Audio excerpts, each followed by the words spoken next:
Hi, everyone. Dr. Elizabeth Bonet here. Dr. Liz, welcome to the Hypnotize Me podcast. Before we jump in, please note that the podcast is not mental health treatment, nor should it replace mental health treatment. If you need psychotherapy or hypnotherapy, please seek treatment from a trained professional. I do hypnosis all over the world, so please feel free to contact me through my website, drlizhypnosis.com, DRLIZ hypnosis.com.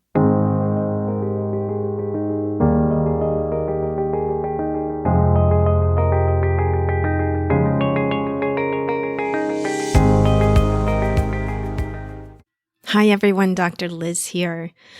I hope you're doing okay. I truly do.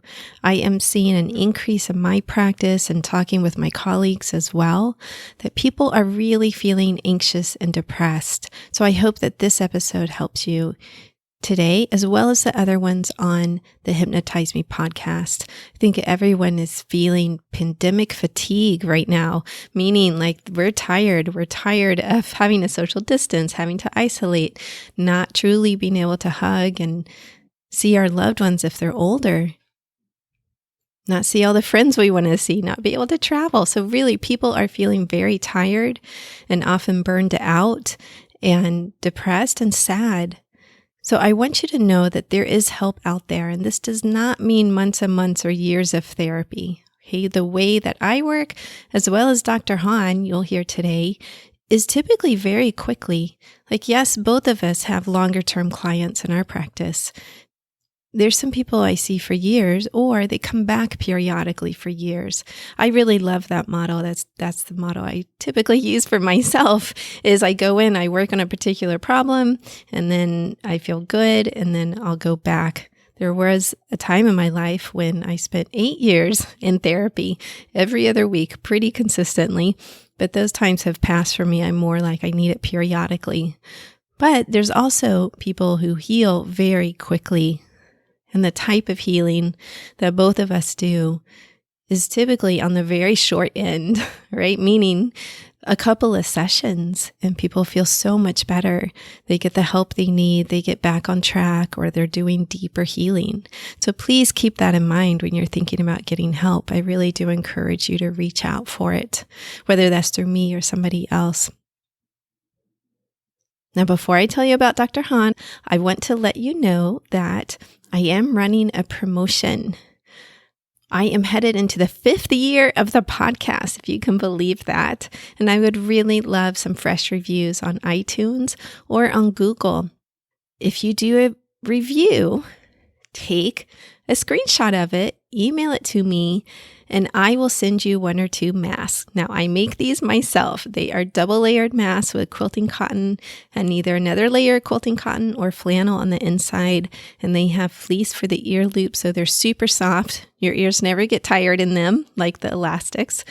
And I really love making them. I enjoy making them. So I've made well over 100 this year for friends and referral sources. So that's what I'm offering. If you would like a fresh mask or 2 in your rotation, leave the review, take a screenshot, email it to me, Dr. Liz, DRLIZ at drlizhypnosis.com with your address, and I will mail that off to you. Now, this does have to be limited to the U.S., unfortunately. I will pay for postage and shipping and handling, and you'll get a nice surprise in the mail. Now, Dr. Hahn tells us some miracle stories, as well as offers some practical advice about how to heal. We talk about how he discovered he was a healer, the one reason that people go to therapy, where struggling and suffering starts, and how to never suffer again. He is a licensed clinical psychologist. He received his AB magna cum laude in social studies psychology from Harvard University and his PsyD in clinical psychology from Hahn University. He's certified by Helen Palmer to teach the Enneagram and has also been a faculty member in the graduate counseling program at Lesley University and Northeastern University. So he is quite accomplished. He is the founder and creator of Life-Centered Therapy and the training program as well. And currently he has a private practice in Massachusetts in the United States, but he does video, online work all over the world. So I hope you enjoy the interview as much as I did. I truly felt it shifted my perspective about many things. So I hope you have the same experience. Peace.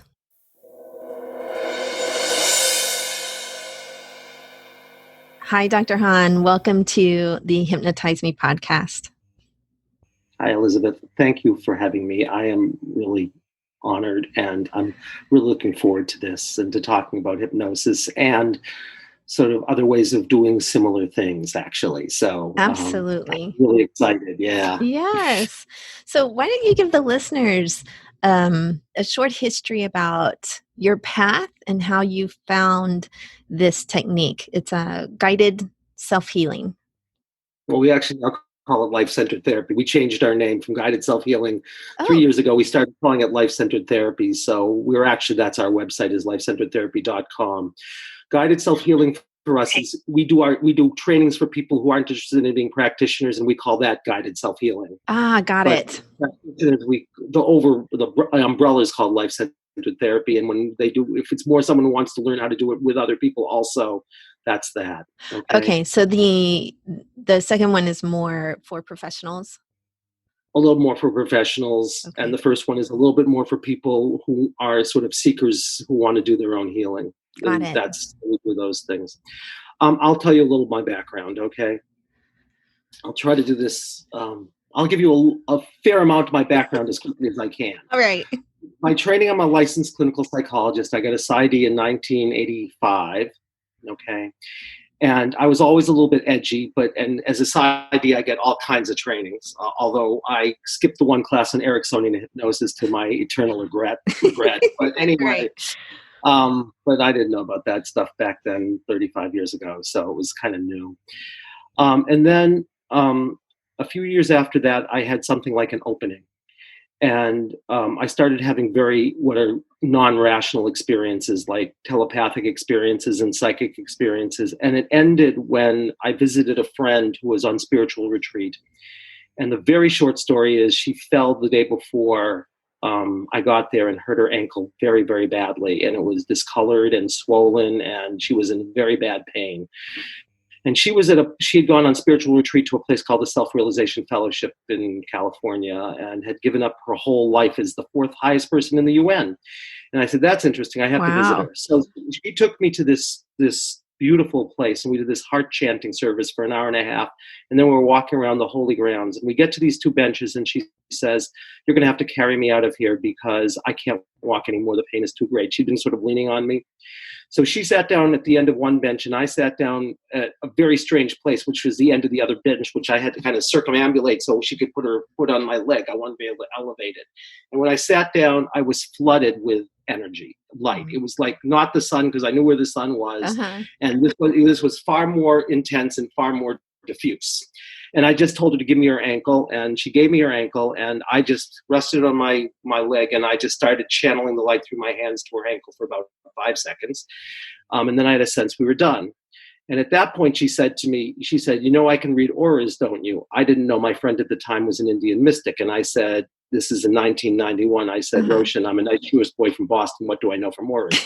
And she said, Are you aware that you have light coming into the crown of your head, very powerful light, and into the center of your chest and out your hands to my ankle? And you also where you sat in a very strange place. And I said, yeah, because I wanted to.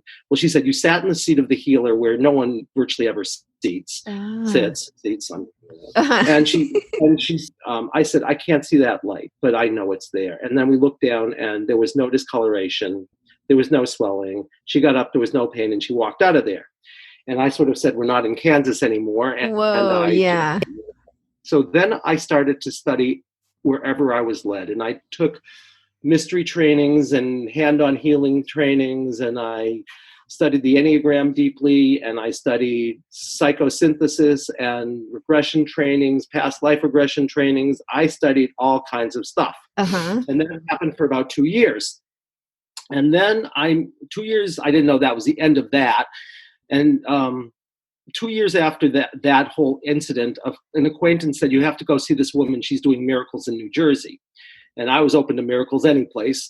And she told me a story, which I'll tell you briefly, which is that this woman whose name was Judith she was running a workshop, and a person came whose asthma was so bad she could barely walk up the stairs. She was wheezing so badly. Mm-hmm. And Judith did something called applied kinesiology or muscle testing, which I had never heard of. I don't know if you know muscle testing, Yes. but Mm-hmm. very few people not know in about muscle depth, but enough to know what it is. All right. You know? Well, I will explain it to your audience and you if you want later, because Okay. I think it's an unbelievably good tool to access sort of your soul's wisdom.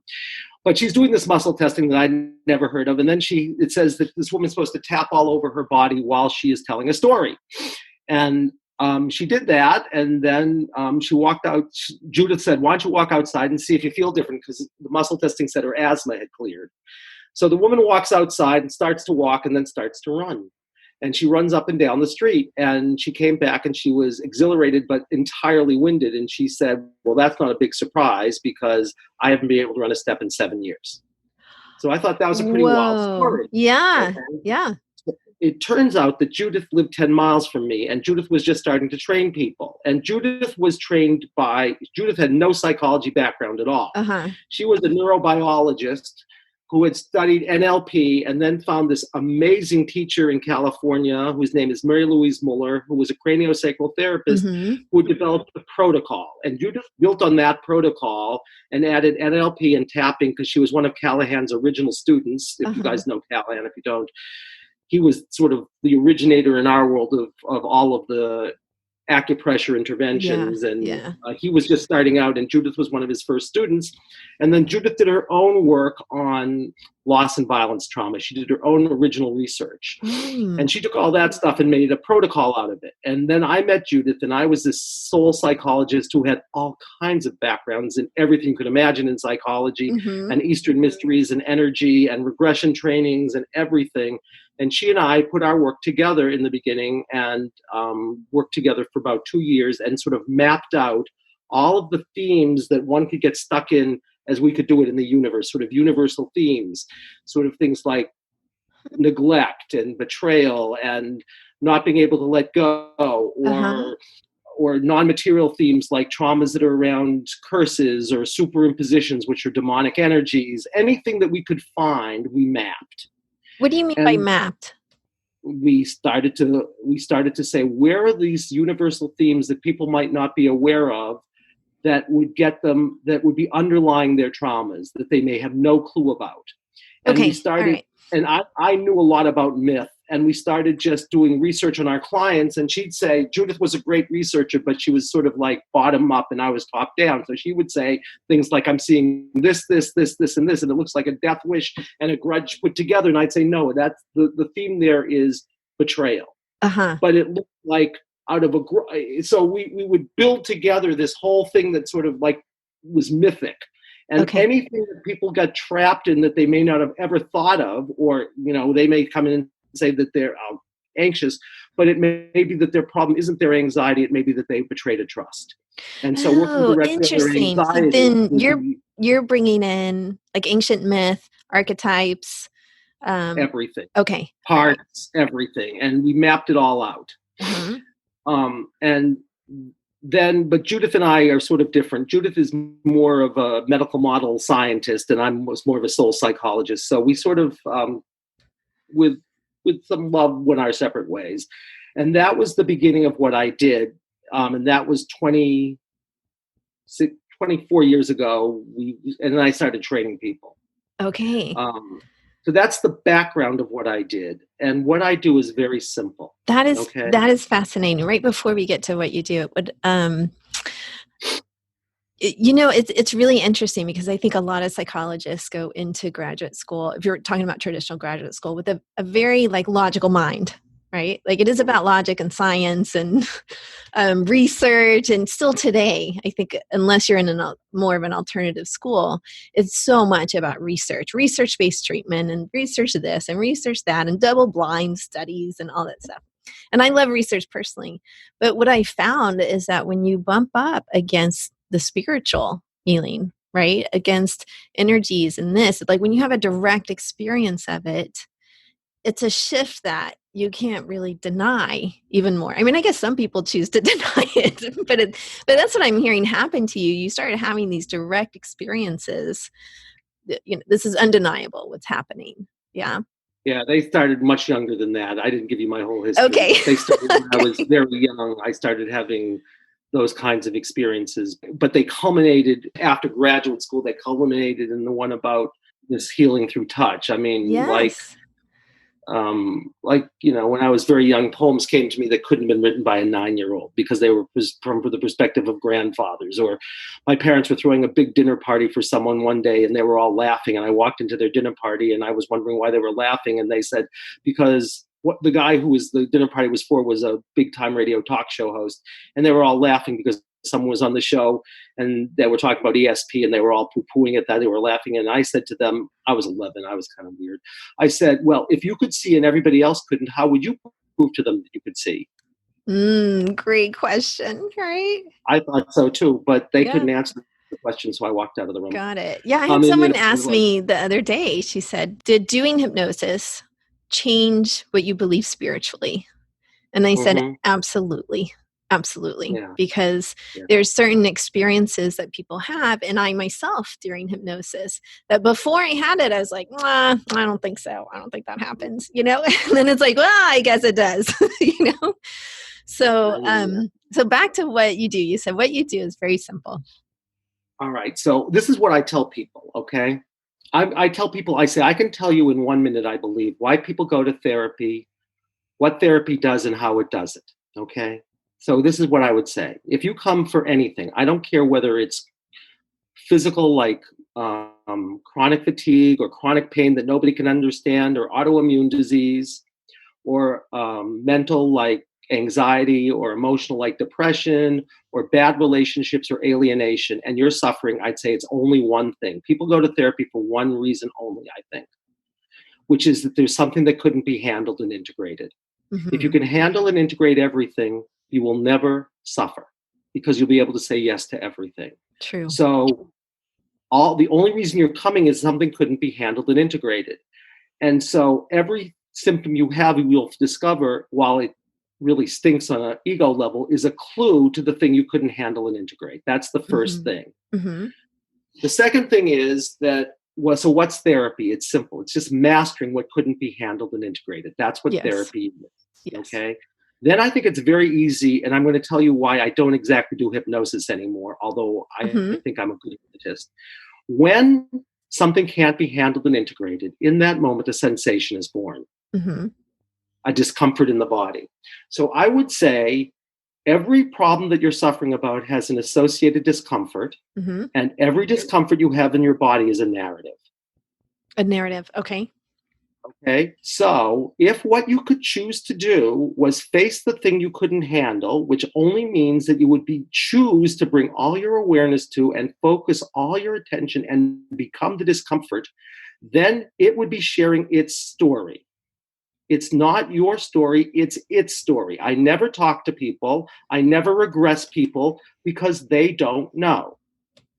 And it's much more direct if I can say, there is some being who you have access to, and the second you bring your attention there by choice, Uh-huh. you are them. Now, you're them anyhow, you're just not aware of it because you're living out their story over and over and over again with unawareness because you have no perspective. Do you So, mean all this is, being like your soul being? Is that what you're referring to? I think we're all multiples. I think we have an infinite community inside of us Okay. of, and I can tell you about that. And any one of them that's traumatized, you can literally feel as a sensation. So you don't think it's about like necessarily this life, the content, what's exactly going on? No, No. it could start in what we call a past life, which would be, Uh-huh. reincarnation or karma. It could start with one of your ancestors, which we call genealogical. Uh-huh. It could start in another dimension in a parallel life. It could start in another dimension in a past life where you were an alien. It could start in the future because you can crystallize, you can have a root cause for your problem in the future. And then it feels a little different. So if it says the root cause of your anxieties in the future, it's like you're getting information from the future and it feels more like a warning. So there's no limit to where something can originate, Oh, and there's no fascinating. limit to the stories. Uh-huh. Okay. I will give you an example. Is people work in this lifetime forever and ever, and if the root cause of their problem is in what we call a past life, and if they Uh-huh. don't believe in past lives. I never mention the word, but I'd say in the imaginal or in personal mythology or in undreamed dreams. So it says I love terrible that. happened to somebody in a dream, right? Well, who created the dream? You created the dream. You could say your soul did. So if someone has a horrific death in the dream, then maybe the dream is trying to share with you that you have to work on a horrific death, right? Mm-hmm. And that you're experiencing all of life through that death. Oh, But love it. Fascinating. I okay, had a call the other day so for a young woman who was having nightmares, and she said she had them their whole life and her whole mhm, life and everything. We talked a little mhm, bit. Yeah, I shared with her, like, I had nightmares about dying. Like, I would actually die. You know how people say, oh, you can't die in a dream. You absolutely can. You know, dying and dying and dying through mhm, most of my life up until, I don't know, my 20s or so. My honors thesis yeah, in undergrad was about nightmares and anxiety and all kinds of stuff. Eventually, they went away. So it's yeah. like, from this perspective, that's working on something not related to this life, let's say. Quite likely. I mean, I Yeah. would muscle test, and I'll tell you about that. And I'd muscle test, do we have to work through the dream? At Uh-huh. which point you become the dream character. Or I could muscle test and say, is the dream character trying to tell you something about a death that happened in 1634? We Uh-huh. can muscle test all of those things. So we can do a diagnostic in 3 minutes and find all that out. Okay, so Okay. then let me ask you a question, and I'm going to share that. Before the interview started, I shared with Andy, my ninth grader. My 14-year-old is really struggling, and so when you talk about a warning, like, it feels like a warning in the body.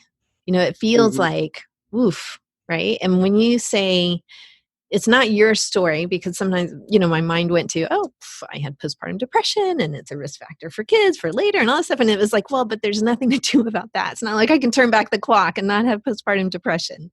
You know, it's like, all right, let's stay here in the present. But it feels like a warning in my body. And you're saying that feeling, I mean, it's specific, but I'm talking in some generalities here. Sometimes it's from the mhm. future, but not necessarily future now, like this life future, like future, timeline future. This life future, or it could be a future life, a possibility of a future life. Hmm. But, and your postpartum depression, for example, might be a death when you died in childbirth in an earlier lifetime, and that's why you're getting depressed. But if you Mhm. never thought about that possibility, you could work on your postpartum depression for a long time. But if it was only about that, you wouldn't get the best result you could get. But if I could find out that a part of you died and dissociated in childbirth, and we could take care of whoever it was who died, your postpartum depression would go away in 20 minutes, potentially. Yeah, instead of like the years it took me right Yeah. to recover. I, I believe it that. would It's make, so interesting because, you know, my mom always yeah. said she had a really difficult birth with me, like very difficult. And so I see the possibility, like it's related. But so it might have been something happened 4 generations ago on your mother's side to someone who Yeah. had a worse situation and died in childbirth, and then it would have been genealogical. And if we Yeah. could take, but if that ancestor is living in you, right? Yeah. Carry their story, and it's not literally just blood because it's energetic. Your ancestors live in you energetically, Yes. because Yeah. it's not just about your bloodline, although blood carries soul. But let's suppose something happens to one of your ancestors.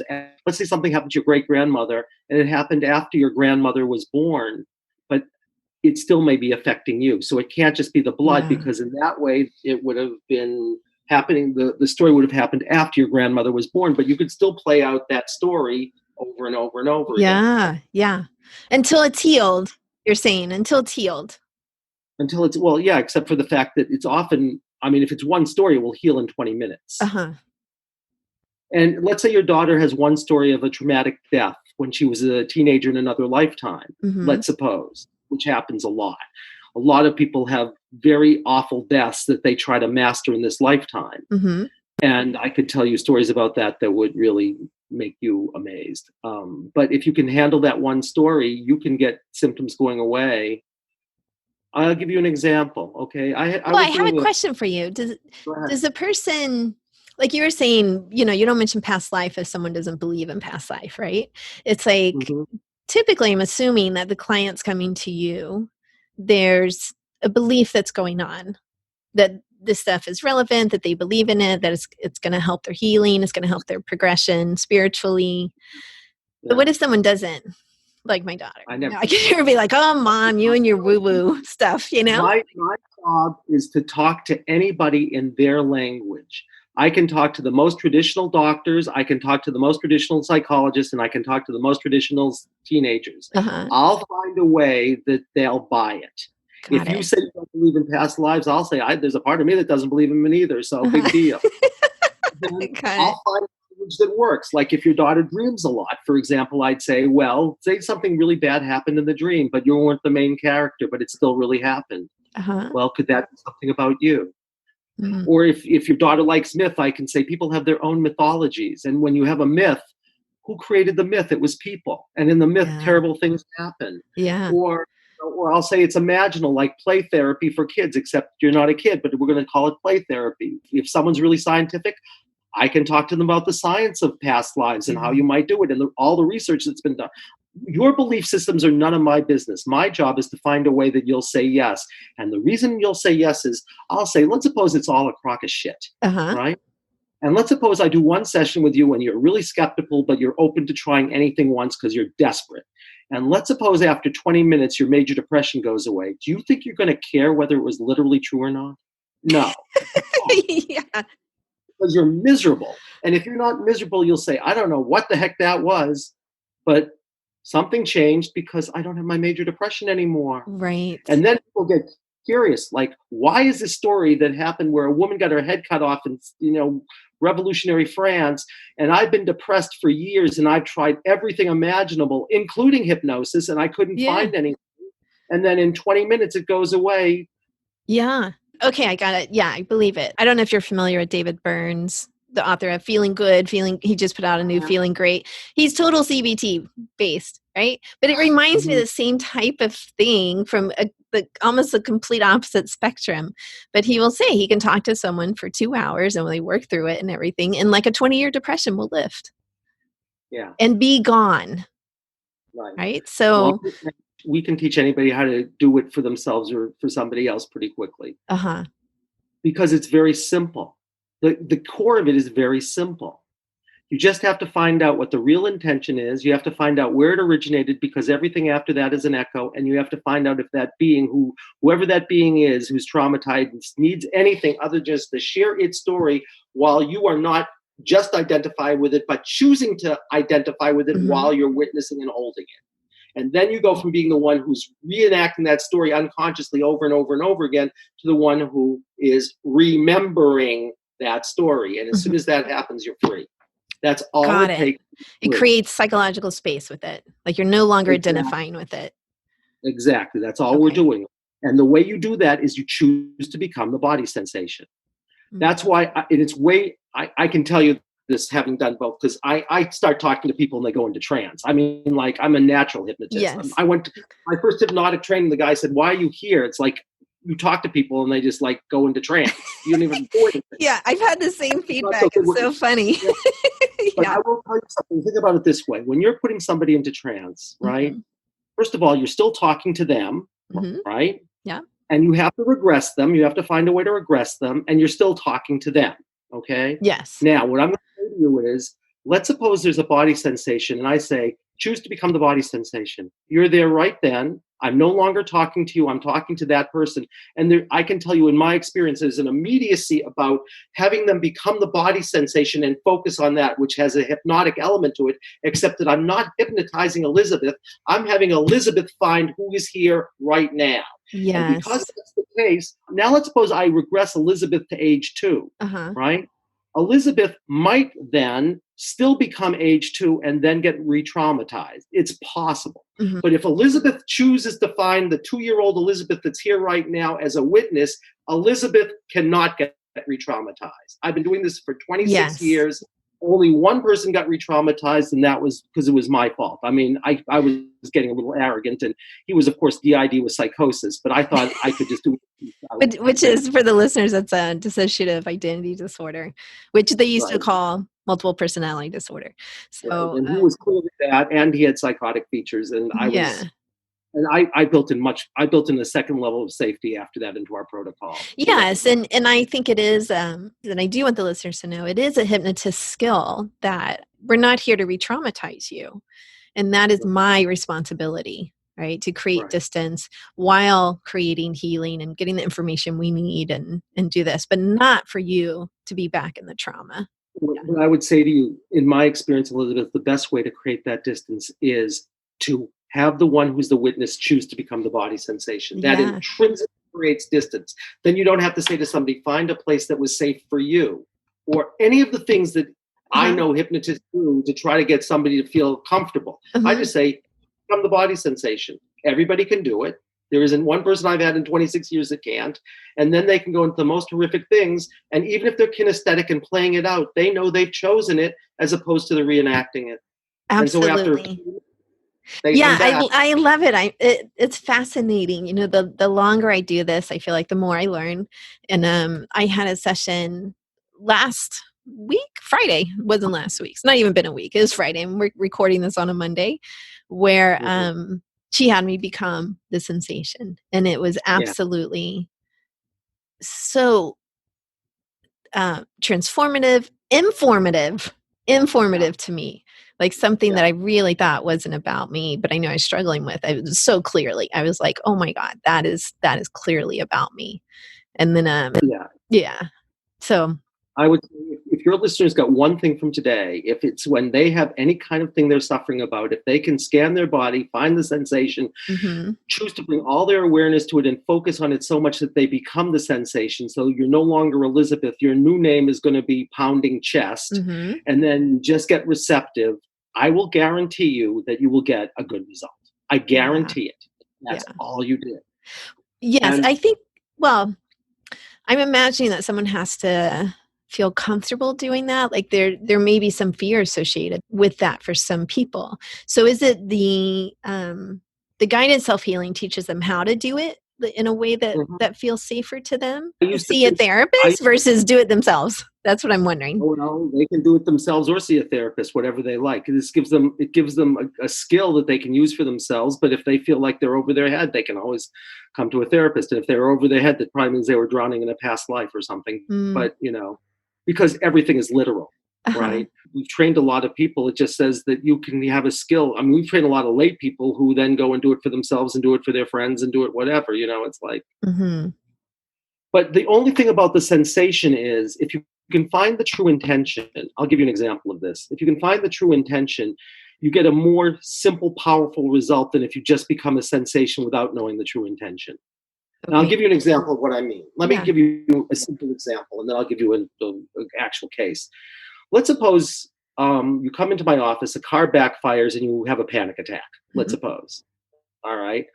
So you have your panic attack, and like I say, well, what are you feeling in the body? And you say, my heart's pounding. And I say, all right, you're going to become heart pounding. And we find out through our diagnostic, it originates in this lifetime. All right. All right, you become heart pounding, and suddenly you say, oh my God, I'm a soldier in Afghanistan, and this is 2010, and a bomb is going off, and I can't handle it. Then it's simple, it's direct. You kind of have a direct reaction from the loud sound, which is literal to the loud sound, which is the problem because the bomb is going off, right? But now let's take a different example. Let's suppose the same thing happens, right? And you were in my office, motorcycle backfires, and you have your panic attack again. But this time, the story is not that you were a soldier, but let's say in World War I, you were the leader of soldiers, and you're not paying enough attention, and you walk them into an ambush where grenades go off and you watch them die, all right? Your problem is no longer the sound. That's a symptom that's about something else, right? About, in this case, it would be about betraying a trust. You didn't pay enough attention. So you come into me and you say, Andy, I got 4 problems, right? My first problem is I have reactions to loud sounds. Makes no sense. My second problem is I'm OCD and I have to do everything right. My third problem is that every time I get close to being a leader, I sabotage myself. And my fourth problem is when I walk into certain places, I get this really weird feeling. And then I find out, well, what's your problem? Your problem is that in World War I, however you want to understand that, you were a leader of soldiers, you betrayed a trust. I have you focus on a betrayal of trust. We take care of that betrayal of trust. You do a forgiveness practice with those soldiers, and you find out something. And then in 20 minutes, if that's the only reason, your OCD is gone, your reactions to loud sounds is gone, your weird sensations when you walk into places that remind you of where that happened is gone, and you don't shoot yourself in the foot and sabotage yourself. Yeah. Right? all in 20 minutes, because none of those are the problem. The problem was betraying the trust, right? Yes. And I've seen things like that. Like, we had this woman I'll just give you one more example. We'll go back. But we had this woman who came to a conference we did, a behavioral medicine conference we did. And there were about a little over 100 people in an amphitheater. She comes up and she says, I have this major depression. And she describes, I want to get rid of my major depression. And she describes it. She said, I'm weighed down, I'm helpless, I'm hopeless, I can't move, and nothing can help me. And nothing had helped her. She had tried everything. I mean, everything. The reason nothing could help her is she's in a story where nothing can help her. So how can anything help her? It's literal, right? Yes. So you're always telling your story. And if someone doesn't say, it's not the problem, it's the point. The point is nothing can help you. It's not like we have to fix that nothing can help you. You have to be the one who nothing can help, right? Yes. So a muscle test, which looks like this, and I say, is that your highest intention? It says no. So I know that's not it. So then she starts to hyperventilate in front of 100 and some odd people. And she says, whenever I'm in front of a crowd of people, she was in sales. I mean, whenever I'm in front of a crowd of people, I have profound anxiety, like they're going to kill me. Ooh. So I say, is that your highest intention? It says, no. So she says, well, I don't think I know my highest intention. And it says, yeah, you don't know your highest intention. So I do my diagnostic and I find her highest intention is what we call a death wish. Okay. And that all of those symptoms were manifestations of a part of her that was experiencing, I want to die. So I had her drop into I want to die, the part of her that was experiencing that. And as soon as that happened, she said, I'm having terrible neck pain. She didn't say it. And she had actually, we told us afterwards that she had an accident that explained her terrible neck pain, except she shouldn't still have terrible neck pain. Yeah. No one knew why. Okay. Yeah. And here's why she had terrible neck pain. Here's what she does. She's very kinesthetic and she's in front of us and she starts violently wrenching her neck like this. Right? Yeah. This is audio. So Andy's like wrenching his neck, his head side to side. Okay. And then what happens is she says, oh my God, there's a guillotine coming down on my head. Oh. And she's screaming at this point. I will not scream for your audience, but she's screaming. And they have her face up. She must have done something really bad.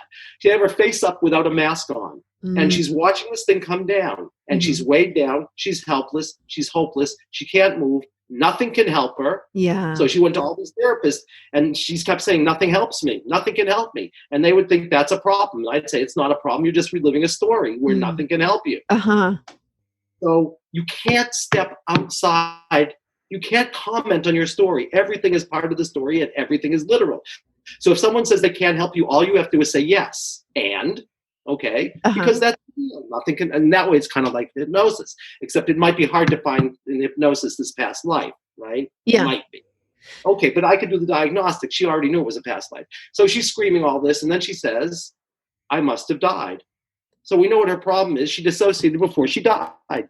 So I said, okay, well, now we know what the problem for that person is. They're screaming and they say, then they have this calm voice and she says, I must have died. So she didn't know she had died. Why didn't she know she had died? Because she left her body before she died. So she's got a problem. Got it. She dissociates, and then her head gets cut off. So I said, well, then we know what we need to do. There's a standard thing you do for a traumatic death from another life. You say to the person, okay, now you know what happened. Choose to call all the parts back. It's like doing your own shamanic work. And if you call them back, they will all come because the witness is no longer is then available to them. So we say, call them all back into your body right before you die. And then we find out if you have to find any of your final thoughts or feelings or decisions, because you'll live them out over and over and over again through lifetimes. She didn't have anything more she needed to find. And then I said, all right, so here's what you're going to do. Because the standard practice for this is what we call a Buddhist Poa practice, which is basically you choose to come fully into the body and then you choose to leave the body through the crown of the head. And just leave the body behind like you're leaving behind clothes. And she says something funny at that point, which you can hear on the tape. She says, which one? The one that's rolling down the hill or the energetic one that's still there? That was kind of funny. And she said, I know, it's the one that's still there, even though my head's been cut off. And she goes out of it and she says, I see this light, right? And she goes to the light, she gets this terrific smile on her face and she says, I'm done, okay? So then what happens is, I like this story. These are miracle stories. Some things are not, they take a year to do one symptom because there are 15 layers. But she's in front of this whole crowd of people.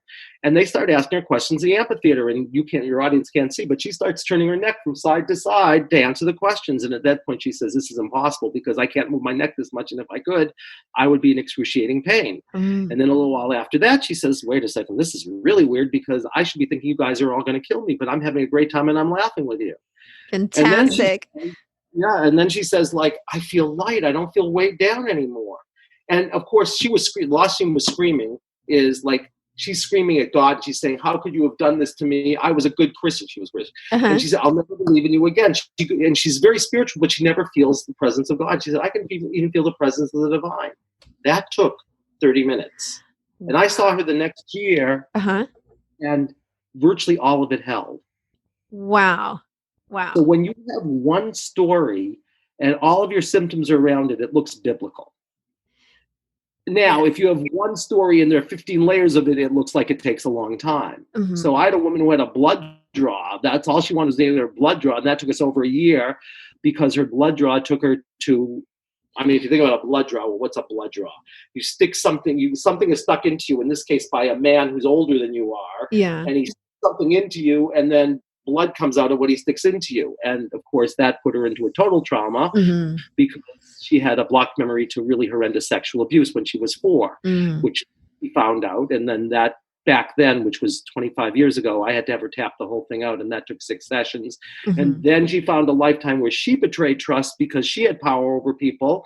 And so she felt like she had this karmic debt to them. So she had to know what it was. I mean, we went to layer after layer after layer to make it so it was somewhat feasible that she could then do a blood draw with a lot of anxiety after a year. Yeah. But so some cases are more complex. There's more layers to it, and others are simple. And others are simpler. Well, it's not that they're simpler or more complex. It's just they have more or less layers. Okay. Right? Got it. And, and then you have to find a way to talk to people about things that they may not believe in.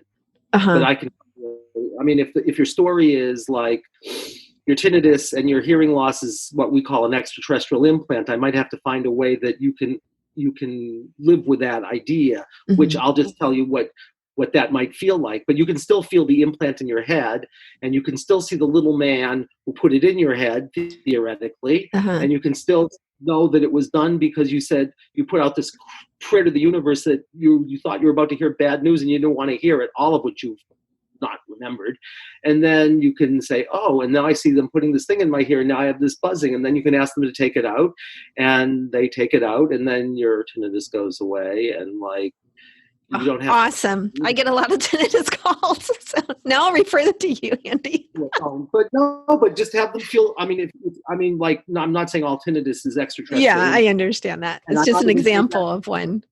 But I mean, you can talk to people metaphorically and say, maybe there was something you didn't want to hear. Right? Yeah. Or maybe something came in and did something to you that feels like it's controlling you. I'll find a way to talk to you about it so you don't have to ever believe in extraterrestrial implants. I love it. Abduction by, John Mack. And you know. Yes. Yeah, so this has been absolutely fascinating, and I have just been riveted listening to you. But we are coming to the end of our time. So could you please tell people how to find you if they'd like to work with you or do some of your trainings? Sure. The way they can find us is lifecenteredtherapy.com. We all can do this work remotely because we do this thing called muscle testing, but we learn how to muscle test ourselves and do it as surrogately for you. If you don't know muscle testing, again, it's a way to access a wisdom that's far deeper than conscious wisdom. And that's how we do our diagnostics. And then you go on a journey by becoming a body sensation. So if you want to do that, we have all kinds of practitioners. Go to lifecenteredtherapy.com. If you want to do we're now doing only online trainings, and we give you all these videos and everything. And then I do 2 hours of mentoring a week with people, and they get that for a year. So great. Yeah, it's really lovely. So just go to lifecenteredtherapy.com. You'll find all of our practitioners, and you'll find our central, our core group of people, and contact us, and we'll be happy to work with you. The other thing I'll tell you is, if you do therapy with us, you'll know within a couple of sessions if it works, because you'll feel different right away in your body. If it works, you'll know right away, because the body sensation will just dissolve, and then you'll know something's different. Then you go out into the world and see if your life is different. And invariably, fantastic. Thank you so much for being here. And in the information will also be in the show notes, how to find you and work with you or get trained. Thank you, Elizabeth, and thanks for doing this, and thanks for your good work. You seem like you have a beautiful soul and very wise. So Thank you.